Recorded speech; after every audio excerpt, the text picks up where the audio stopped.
السلام عليكم، ازيكم يا حبايبي؟ عاملين ايه واخباركم ايه؟ النهارده هنعمل مع بعض مشروب كلنا بنحبه وبتقدم في الكافيهات بطريقه جميله، والرغوه بتاعته بتبقى عاليه وحلوه. فدلوقتي هنعمل مع بعض نسكافيه او كابتشينو بالرغوه العاليه اللي كلنا بنحبها.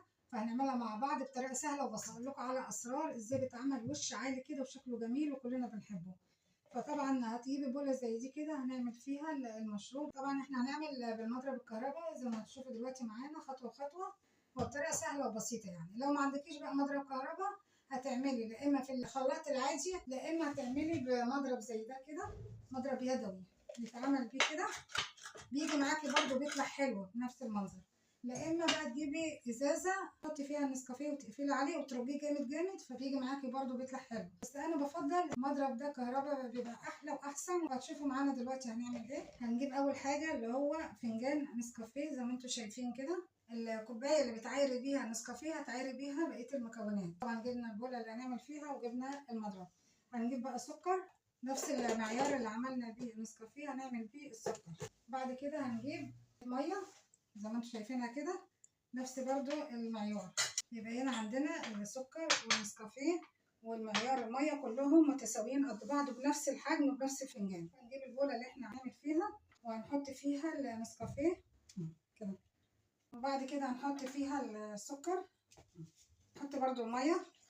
دلوقتي بقى حطينا المكونات كلها مع بعض زي ما انتم شايفينها كده، هنضربها بقى مع بعض.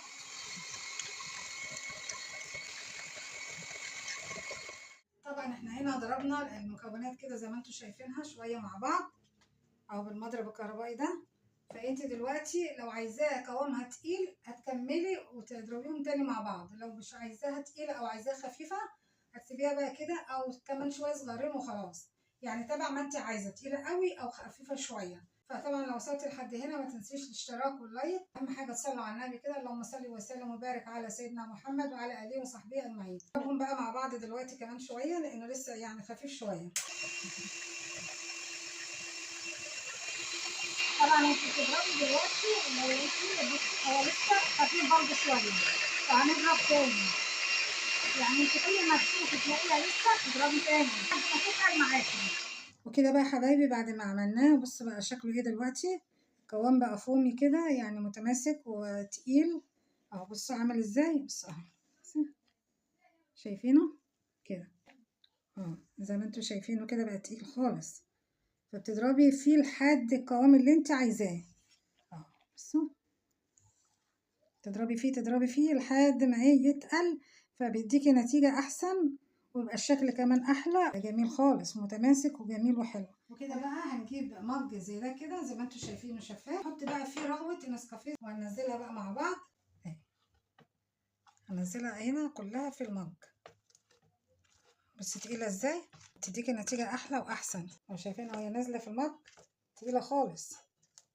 انا ضربت فيها كتير لحد ما النتيجة اللي انت عايزاها بتلاقيها، فبتديكي الوش اللي انت عايزاه. بعد ما حطينا اللي هو الرغوة بتاعت النسكافيه حطيناها في المج زي ما انتوا شايفينها، بصي تقيلة ازاي.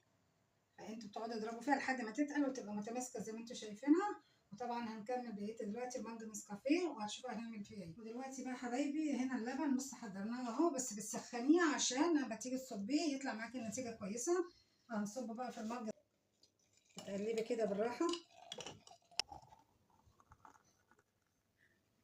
وكده بقى احنا صبينا طبعا على المج اللبن، بس يكون سخن طبعا عشان يديك نتيجة كويسة.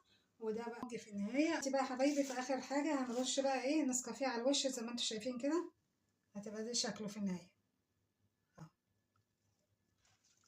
اهو. ايه رأيكم؟ هنا ده كله وش، ده اللي انتوا شايفينه ده كله وش اهو زي ما انتوا شايفينه كده، والوش باين من فوق اكتر. وحطينا عليه بقى نسكافيه على الوش كده عشان يدوله شكل مع اللبن. وهنحط بقى هنا السترو في قلب المج كده زي ما انتوا شايفينه. بص الوش تقيل ازاي، بينزل تقيل اهو.